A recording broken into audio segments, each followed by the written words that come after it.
আর আল্লাহ ওই লোকটার পাপ কাউকে দেখতে দিবেন না। সেই জন্য আল্লাহ তাকে ঢেকে নিয়ে বলছেন, এটি কি তুমি চিনতে পারছো? দেখো তো এই পাপ কি তুমি চিনতে পারো? হ্যাঁ চিনতে পারছি তো, এটা তোমারই পাপ তো। হ্যাঁ চিনছি। তো এইভাবে আল্লাহ বলছেন ধ্বংস হয়ে গেছে। তখন আল্লাহ বলছেন, না না না না, তুমি মানুষের পাপ ঢেকে রাখতে, আজ তোমার পাপ আমি ঢেকে রাখলাম, যাও ক্ষমা করে দিলাম, কাউকে দেখতে দেব না।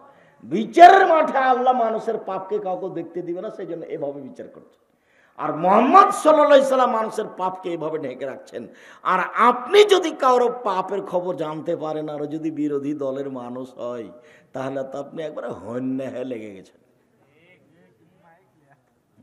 মাইক নিয়ে মধ্যে থেকে একজন লোক বলছে মাইক নিয়ে, তওবা করেন, জীবনের মতো আর কোনোদিন মানুষের বদনাম করবেন না। আর 24 ঘন্টার মধ্যে তার হাত ধরে ক্ষমা নিতে হবে, পরে কথা আসছে, না হলে নইলে এই পাপ ক্ষমা হবে না, কোনো পথ নাই। এর বিচার কিভাবে হবে তা একটু পরে বলছি, ফলাফলে প্রথমেই বলেছি। সম্মানিত দ্বীনী ভাই বোন, বদনাম গীবত। হুযায়ফা রাদিয়াল্লাহু তাআলা আনহু বলেন, রাসূল সাল্লাল্লাহু আলাইহি ওয়াসাল্লাম বলেছেন, লা ইয়াদখুলুল জান্নাতা কাত্তাত ওয়া ফি রাওয়ায়াতিন নাম্মাম। বদনাম করে যে, গীবত করে যে, পরনিন্দা করে যে, সে জান্নাতে যাবে না। মহিলাদের ব্যাপারে আল্লাহ রাসূল বলছেন যে, খারাজা রাসূলুল্লাহ সাল্লাল্লাহু আলাইহি ওয়াসাল্লাম ফিতরিনা আযহা। আল্লাহর নবী ঈদুল ফিতর অথবা ঈদুল আজহাতে ঈদের মাঠে গেলেন। মাররা বিন নিসায়ে, তখন মহিলাদের সামনে দিয়ে তিনি গেলেন। মহিলাদের সামনে গিয়ে বলছেন আল্লাহর নবী, ইয়া মাসারান নিসায়ে তাসাদদাকনা ফাইন উরিতুকুন্না আকসারা আহলিন নিসা। মহিলারা শোনো, তোমরা দান করো, আমি তোমাদেরকে বেশিরভাগ জাহান্নামে দেখছি। জাহান্নাম বলতে নারী আর নারী, জাহান্নামের অধিকাংশ মানুষই হচ্ছে নারী। জাহান্নাম বলতে নারী আর নারী, জাহান্নামের অধিকাংশ মানুষই হচ্ছে নারী। তোমরা দান করে জাহান্নাম থেকে বাঁচো। এই পর্যন্ত বলতেই মহিলারা বলে বসলো, বেমা ইয়া রাসূলুল্লাহ, কেন কেন আমরা জাহান্নামে যাব বেশি, কারণ কি? তখন আল্লাহ রাসূল উত্তর দিচ্ছেন, এক তুকসিরনাল্লাহ, মানুষের উপরে অভিশাপ করো, মানুষের বদনাম করো, মানুষের গীবাত করো, এই কারণে তোমরা বেশিরভাগ জাহান্নামে যাবে। দুই, অতাকফুরনাল আশিরা, স্বামীকে মেনে চলো না। স্বামীকে মেনে চলতে হবে, তিতা লাগলেও মিঠা লাগলেও। যখন বলেছি যে 4টা কাজ করলে মহিলাদের জন্য জান্নাতের সব দরজা খোলা, 4টা কাজ করেছে মানে জান্নাতের সবটা দিয়ে ঢুকতে পাবে। এক, সালাত খামসাহা, 5 ওয়াক্ত সালাত আদায় করলো। 2, সমাজ শাহরাহা, রমজান মাসের সিয়াম পালন করলো। 3, আতাদ বালাহা, স্বামীকে মেনে চললো। 4, আহসানাত ফারজাহা, জেনায় লিপ্ত হলো না। আব্দুর রাজ্জাক সাহেব, আমরা নাটোরের পল্লী এলাকার মহিলা, আমরা জেনার সাথে সম্পৃক্ত নই। আপনি শোনেন, 1, 5 ওয়াক্ত সালাত আদায় করি। 2, রমজান মাসে সেম থাকি। 3, জেনার সাথে লিপ্ত হই না। 4, স্বামীকে মেনে চলতে পারি না। তার মুখখান খুব খারাপ, দিনরাত গালি দেয়, উঠতে বসতে গালি দেয়। আরো খারাপ লাগে, সব সময় মোবাইল আর টিভিতে ল্যাংটা মেয়ে দেখে। ওর স্বভাব দেখে ওর সাথে আমি কথাই বলি না। মেয়েকে বলি, আম্মু তোমার আব্বাকে পানি দিয়ে আসো। বৌমাকে বলি, তোমার শ্বশুরকে খাবার দিয়ে আসো। কেউ যদি না থাকে, কোনো সময় যদি 1 গ্লাস পানি দেওয়া লাগে, জোর করে চাই, পানি দাও পানি দাও, তখন গিলাস নিয়ে যে থেকস করে রেখে চলে যায়।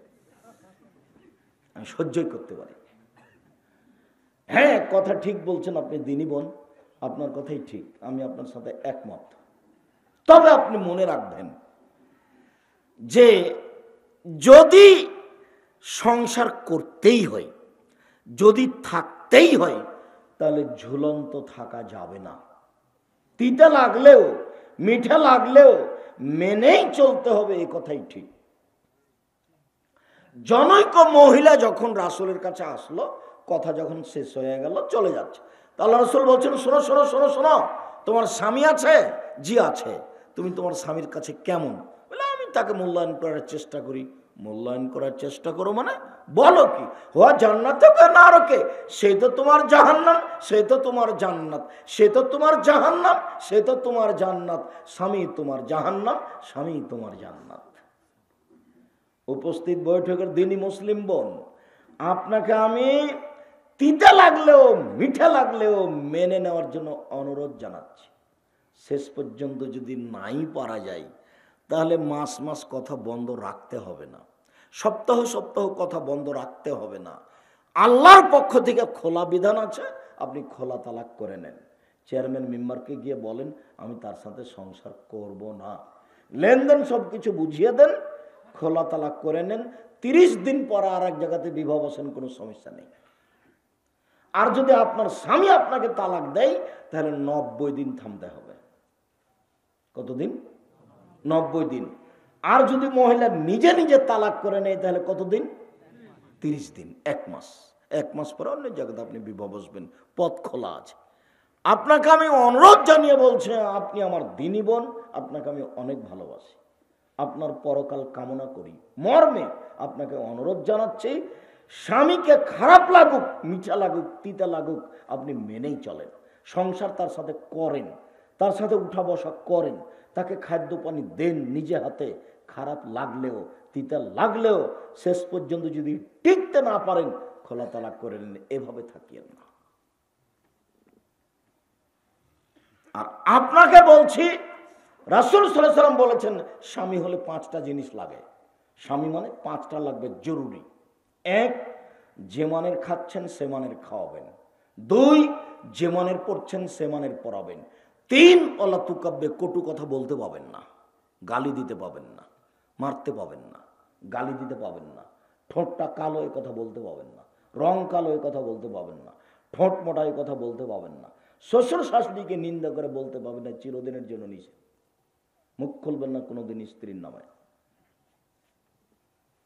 অত সাধারণ মনে করিয়েন না। আল্লাহ বলছেন, অমিন আয়াতিহান খালাকালাকুম মিন আনফুসিকুম আজওয়াজান লিতাসকুনু ইলাইহা, পৃথিবীর মানুষ, আমি তোমাদের স্ত্রীদেরকে সৃষ্টি করেছি তোমাদের শান্তি তৃপ্তির জন্য। ও হচ্ছে শান্তির বস্তু, ও হচ্ছে তৃপ্তির বস্তু। স্বর্ণ দিয়ে ঘর বানালে শান্তি হবে না স্ত্রী ছাড়া, মখমল দিয়ে বিছনা সাজালে শান্তি হবে না স্ত্রী ছাড়া। আল্লাহ বলছেন ও শান্তি তৃপ্তির বস্তু। তাকে ব্যাংকে পাঠান কেন? তাকে স্কুলে পাঠান কেন? তাকে চেয়ারম্যান মেম্বার দাঁড় করান কেন? চেয়ারম্যানে দাঁড় করিয়ে দিয়েছেন, সে যে তো খালি সারাদিন বলে, আসো ভাইয়া আসো, চা খেয়ে যাও, সবার জন্য ফ্রি। আপনাকে একটু খারাপ লাগে না কেন? আপনার বাপও হাজি, আপনার শ্বশুরও হাজি। আপনি কি করে এই পথে আসলেন? ভিক্ষা করে খেতে হবে, ভিক্ষা করে। ভিক্ষা করে খাবো কেন? নাটোর জেলায় বাড়ি, মাছ চাষ করে খাই। হ্যাঁ খান, আমি করিনি তো, আমি ভিক্ষা করতে বলিনি। আমি বলছি লোন নিয়ে ব্যবসা করতে হবে না, চকলেট দিয়ে করেন, টাকা কম আছে, কলা দিয়ে করেন, বেশি পয়সার ব্যবসা করেন। এমন ব্যবসা করেন, নাটোর জেলায় বাড়ি, সারা বাংলাদেশকে টাকায় হারিয়ে দেব। টাকায় ইনকাম করে অসহায় মানুষের পাশে দাঁড়ানোর জন্য, নেতাকে উঠানো নামানোর জন্য নয়। অসহায় মানুষের পাশে দাঁড়ানোর জন্য কোটি টাকা ইনকাম করি, ঘুমের ঘরে টাকা ইনকাম করি, করেন, এ কথা ঠিক। আল্লাহ বলছেন, জুমার দিনে আজান দেওয়া হলে দোকানপাট বন্ধ করে দৌড়িয়ে আসো, দৌড়িয়ে আসো, দৌড়িয়ে আসো, সলাৎটা শেষ হয়ে গেছে, দৌড়িয়ে যাও, দৌড়িয়ে যাও, দোকান খুলো, দোকান খুলো, দোকান খুলো, টাকা ব্যবসা করো, ব্যবসা করো। বাংলাদেশে আল্লাহর হস্তে শুধুমাত্র জুমার দিন ছুটি ছিল, এখন শনিবারও গেছে, 2 দিন ছুটি হয়ে গেছে। দুবাই আবার 3 দিন, মুসলমানের শুক্রবার, আর একজনের শনিবার, আর একজনের রবিবার, গড়ানে 3 দিন। ইনকাম করা লাগবে না, মানুষ এখন মানুষ নয়, মানুষ এখন পশু প্রাণী, গরু ছাগল। জুমার দিনে ইনকাম করতে হবে, দোকানপাট বন্ধ, নিষিদ্ধ জুমার দিনে। এমনি দিন তো বহু দূরের কথা। বাপ অতদিন পর্যন্ত ছেলের খেতে পাবে না যতদিন পর্যন্ত বাপ কাজ করে খেতে পারে। যেদিন বাপ কাজ করে খেতে পারে না, সেদিনই ছেলের খাবে, উপার্জন করে খেতে হবে, জরুরি বিধান। উপার্জন করে খেতে হবে, জরুরি বিধান। ঘুমের ঘরে ব্যবসা করতে হবে, ঘুমিয়ে ব্যবসা হবে, টাকা পয়সা ঘুম ভাই, আরে কোটি টাকা দেখলাম কোথায় গেল। এইভাবে ব্যবসা করতে হবে, ঘুমের ঘরেও টাকা ইনকাম করতে হবে। টাকা ইনকামের জগতে ব্যবসা সবচেয়ে ভালো। কেন? আল্লাহ নবী বলছেন, আত-তাজির আস-সাদিক আল আমিন ইয়াকুনু ইয়াউমাল কিয়ামা মা শুহাদা সিদ্দিকিন। সত্যবাদী বিশ্বস্ত ব্যবসায়ী বিচারের মাঠে নবীগণের সাথে থাকবেন। জমি চাষ করো না, জমি চাষ করো না। কেন? আল্লাহ নবী, জমি চাষ করলে অন্তর শক্ত হয়ে যায়, খালি বউকে গালি দেয়। পশু প্রাণীর পিছনে ছুটে জমি চাষ যায়, তবে ভালো নয়। আল্লাহ রাসূল বলছেন, আত-তিজারাত মাল কিযবাল হালাফ, ব্যবসাতে অনেক সময় মিথ্যে কথা চলে আসে, কসম চলে আসে। ফাসুবহু বিসাদকা, দান খারাপ করে ওটা মিটিয়ে দাও। রাসূল সাল্লাল্লাহু আলাইহি ওয়াসাল্লাম এভাবে বলছেন। রাসূলের মুখের কথা আপনার সামনে নকল করছি। সম্মানিত দ্বীনি ভাই বোন, রাসূল সাল্লাল্লাহু আলাইহি ওয়াসাল্লাম বলেন, লা ইয়াদখুলুল জান্নাতা কাত্তাব ওয়া ফিরাতিন নাম্মাম, যারা বদনাম করে, যারা চুগলখড়ি করে, যারা গীবত করে, তারা জান্নাতে যাবে না। রাসূল সাল্লাল্লাহু আলাইহি সাল্লাম বলেন, স্বামী হলে 5টা জিনিস লাগবে। 1, যে মানের খাই সে মানের খাওয়াতে হবে। 2, যে মানের পরে সে মানের পড়াতে হবে। 3, কটু কথা বলা যাবে না। 4, মুখের উপরে মারা যাবে না। আগেকার পণ্ডিত ছেলে মেয়ে পড়াশোনা না পারলে গালে থাপড়াত, পণ্ডিত জানে না গালে মারা যায় কিনা, গলা থেকে উপর দিক মারা নিষেধ। 4, ওয়ালা তাতরুকা ইল্লা ফিল বাইতে, তুমি তোমার স্ত্রীকে তোমার বাড়ি ছাড়া কোথাও যেতে দিও না। খালার বাড়ি যেতে পারে না, ফুফুর বাড়ি যেতে পারে না, নাইনের বাড়ি যেতে পারে না, মায়ের বাড়ি যেতে পারে না। জরুরি প্রয়োজন ছাড়া, দুর্ঘটনা ছাড়া বাড়ি থেকে বের হতে পারে না। জরুরি আদেশ, তার নাম স্বামী। আপনি কাপুরুষ, সেই জন্য তো আপনার স্ত্রী বাজারে গেছে। আপনার স্ত্রী গেল কেন? ওর স্বামী কি মরে গেছে? ওর দেবর কি মরে গেছে? ওর ভাসুর কি মরে গেছে? ওর শ্বশুর কি মরে গেছে? দেশবাসী নাই? ও কেন বাজারে? আপনি কাপুরুষ, এই জন্য সে বাজারে। তোবা করে উঠেন এখান থেকে, জিন্দিগি দিয়েছেন আপনার বউ বাজারে না যায়। আমরা তো বেঁচে আছি, কই আমরা তো কোনোদিন হাট বাজারে যাই না। পুরুষ মানুষই যায় না, তো মহিলা তো ভাবতেই পারি না। আমি কোনোদিন আমি কোনোদিন চায়ের স্টলে বসিনি। প্রতিষ্ঠানের ভিতরে চায়ের স্টল আছে, তো যখন আমি সামনে দিয়ে হাঁটি তখন আমি বলে, এই শোনো, ভালো করে চা যদি না বানাও, যদি অভিযোগ দেয়, তাহলে তোমার কিন্তু দোকান থাকবে না। তখন ও বলে, একটু বসেন। আমি কোনোদিন তো বসিনি, তোমার এখানে কেমনে বস? জীবনে বসিনি কোনোদিন। 16 বছর ছাত্র জীবন, 34 বছর শিক্ষক জীবন, 32 বছর বক্তব্যের জগৎ। সম্মানিত দ্বীনি ভাই বোন, রাসূল সাল্লাল্লাহু আলাইহি ওয়াসাল্লাম বলেন, তাজিদুনা ইয়াউমাল কিয়ামা শাররাল ওয়াজহি, বিচারের মাঠে সবচেয়ে খারাপ মানুষ পাবে তাকে। বিচারের মাঠে সবচেয়ে নিকৃষ্ট মানুষ সেই কে?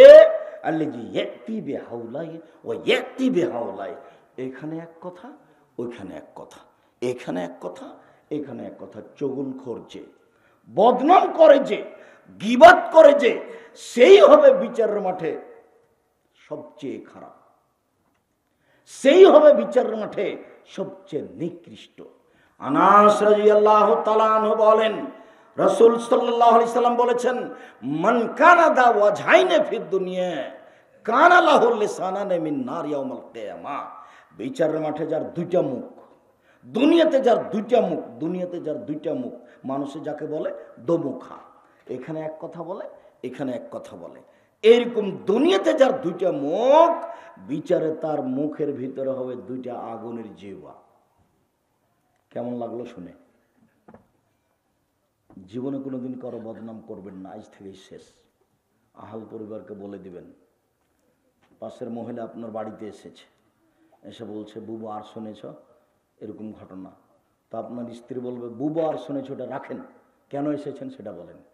যে একটু চাউল ধার করতে এসেছি সেটা বলেন। আর একজন কি করেছে সেটা বলছেন কেন? মুখ বন্ধ করেন। আপনার কিন্তু শুনতে ভালো লাগবে, হ্যাঁ বলো তো, বলো তো কি, বলো তো, বলো তো কি, এটা আপনার মন চাইবে।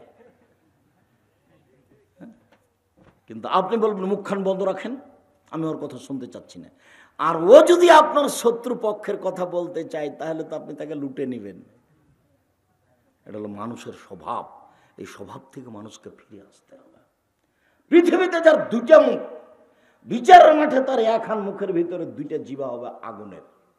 আমি এই কথা বলিনি, এই কথা মুহাম্মদ সাল্লাল্লাহু আলাইহি সাল্লাম বলেন। হুবহু তারই কথা। আয়েশা রাদিয়াল্লাহু তাআলা আনহা বলেন, একদা আমি আল্লাহর নবীকে বললাম, আল্লাহর নবী, আয়েশার জন্য সাফিয়ার জন্য এটাই যথেষ্ট। মানে সাফিয়া একজন খাঁটো মহিলা, আপনি তার এত প্রশংসা করেন কেন? বলেন সাফিয়া খুব সুন্দরী।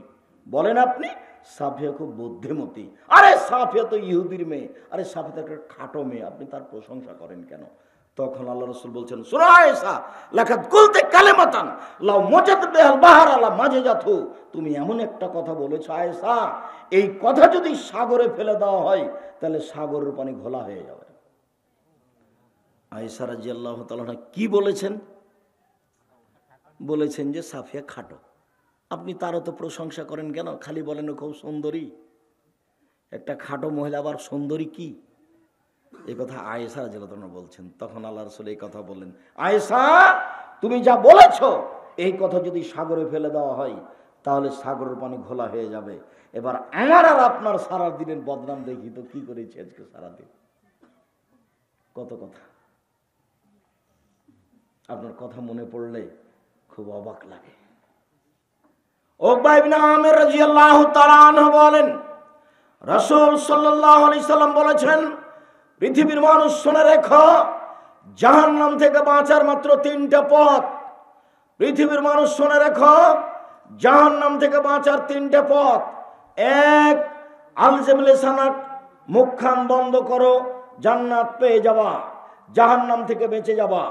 দুই, বাড়িতে থাকো, জরুরি প্রয়োজন ছাড়া বাড়ির বাইরে যায় না। তিন, অবকালা খাতিয়েতে, পাপের জন্য কাঁদো, পাপের জন্য মাঝে মাঝে কাঁদতে হবে একটু একটু। আজ থেকে আপনার বাড়িতে কারফিউ জারি থাকলো, প্রায় 10টায় ঘুমিয়ে যেতে হবে। প্রেসিডেন্ট আইয়ুবের আইন, বিকাল 4টার পরে কেউ বাড়ি থেকে বের হতে পারবে না। আপনার বাড়িতে আজ থেকে ঘোষণা, রাত 10টার পরে কেউ বাড়িতে জেগে থাকতে পাবে না। মাগরিবের সলাতের পরে খাবে, এশার সলাতের পরে ঘুমিয়ে যাবে। 10টায় ঘুমিয়ে গেছে তাহলে রাত 3টায় উঠতে পারবে। তাহলে মোট কয় ঘন্টা হলো? 5 ঘন্টা হলো। আপনি এখন উঠেন, আকাশের দিকে লক্ষ্য করে আপনি আয়াত পড়েন সূরা আল ইমরানের শেষ রুকুর প্রথম 5 আয়াত। যদি মুখস্থ না থাকে তাহলে আপনি বলেন, লা ইলাহা ইল্লাল্লাহু ওয়াহদাহু লা শারীকা লাহু লাহুল মুলকু ওয়া লাহুল হামদু ওয়া হুয়া আলা কুল্লি শাইইন কাদির ওয়া সুবহানাল্লাহি ওয়া আলহামদুলিল্লাহি ওয়া লা ইলাহা ইল্লাল্লাহু আল্লাহু আকবার ওয়া লা হাওলা ওয়া লা কুওয়াতা ইল্লা বিল্লাহ রব্বিগফিরলি। অতীতের সব পাপ ক্ষমা। সুন্দর করে ওযু করেন, 2 রাকাত সালাত আদায় করেন। এখন কি চাচ্ছেন? ছেলে, মেয়ে, জমি জায়গা, ব্যবসা বাণিজ্য, মাছের চাষ, কোনো কিছু? এবার একটু বলেন, হাত তুলে বলবেন। হাত স্বাভাবিক চাওয়া হলো এটা, আল্লাহ দাও। হাত মিলাতে হবে, আল্লাহ নবী কিছু বলেননি। ফাঁকা রাখতে হবে, আল্লাহ নবী কিছু বলেননি। এখনই দাও, তাহলে এরকম করতে হবে। মিলাতে হবে কি, আল্লাহ রাসূল কিছু বলেননি। ফাঁকা রাখবে কি, রাসূল সাল্লাল্লাহু আলাইহি ওয়াসাল্লাম কিছু বলেননি। বলেছেন যে এখনই দাও, মানে এভাবে উঠাতে হবে, হাত লম্বা করে দিতে হবে। প্রথমে ইসমে আজম পড়তে হবে। ইসমে আজম মানে আল্লাহুম্মা ইন্নী আসআলুকা বিআন্নাকা আনতাল্লাহ লা ইলাহা ইল্লা আনতাল আহাদুস সামাদুল্লাযী লাম ইয়ালিদ ওয়া লাম ইউলাদ ওয়া লাম ইয়াকুল লাহু কুফুয়ান আহাদ। এটা হলো ইসমে আজম। আল্লাহ নবী বলেছেন এই দিয়ে দোয়া করলে কবুল হয়ে যায়, এই দিয়ে যা চায় তা দিয়ে দেওয়া হয়। তারপরে দুরুদ, কেন? রাসূল সাল্লাল্লাহু আলাইহি ওয়াসাল্লাম বলছেন দোয়া ঝুলন্ত আছে মাঝে, আকাশ জমিনের মাঝে। কি লাগবে উপরে উঠাতে হলে? দুরুদ লাগবে। দুরুদে ইব্রাহিম, এমনি দুরুদ নয়, ইসমে আজম, তারপরে দুরুদে ইব্রাহিম। তারপরে আপনি বলেন যে মাছের ব্যবসা বড় করে দাও। কি বলতে চান এখন বলেন। এভাবে যদি বলেন এখনই কবুল হবে। আমি এ কথা বলিনি, এ কথা মোহাম্মদ সাল্লাল্লাহু আলাইহি সাল্লাম বলেন। রাতে উঠে আপনি এভাবে বলেন, বলতে শিখেন। মোবাইল বন্ধ করেছেন রাত 3টায়, বড় মোবাইল আছে, বড় মোবাইলের অপর নাম জেনা। কেন? সব সময় তো ল্যাংটা মেয়ে নাচে। মোবাইলের অপর নাম হলো জাদু, পেশাব পায়খানা তো মোবাইল নিয়ে যায়।